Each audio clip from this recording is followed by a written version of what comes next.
ఈ విషయాలను ఈరోజు మనం ధ్యానించడానికి ప్రయత్నం చేద్దాం. ప్రియమైనటువంటి సహోదరి సహోదరులారా, మరి ఉపవాసము కేవలం శరీరానికి సంబంధించిన మాత్రమే కాదు, ఆత్మకు సంబంధించినది.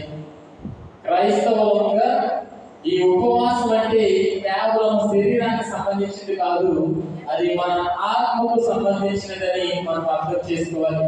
క్రీస్తు ప్రభువు ఏనాడు కూడా నీకు ఇటువంటి ఆహార పదార్థాలు తీసుకోవాలి, ఇటువంటి ఆహార పదార్థాలను తీసుకోకూడదు అని ఆయన ఎటువంటి ఆంక్షలు పెట్టలేదు. మన యొక్క శరీరాన్ని అదుపులో ఉంచుకోవడానికై ఈ ఉపవాసము మనకు ఎంతగానో సహాయపడుతుంది. ప్రియమైనటువంటి దేవుని బిడ్డలారా, మరి దేవుడు మనందరినీ కూడా ఆశీర్వదించాడు. మనందరికీ కూడా తినడానికి ఆహారం ఉంటుంది, ఉండడానికి మరి చక్కని గృహం ఉంటుంది, ధరించడానికి దేవుని ఆశీర్వాదం వల్ల మరి దుస్తులు కూడా మనకు ఉంటూ ఉన్నాయి.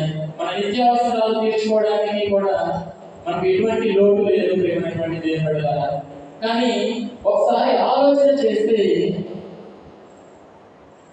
ఈ భారతదేశంలో కానీ లేదంటే ఈ ప్రపంచంలో కానీ అనేక వేల మంది మరి ప్రతిరోజు కూడా ఆకలితో మరణిస్తూ ఉన్నారు.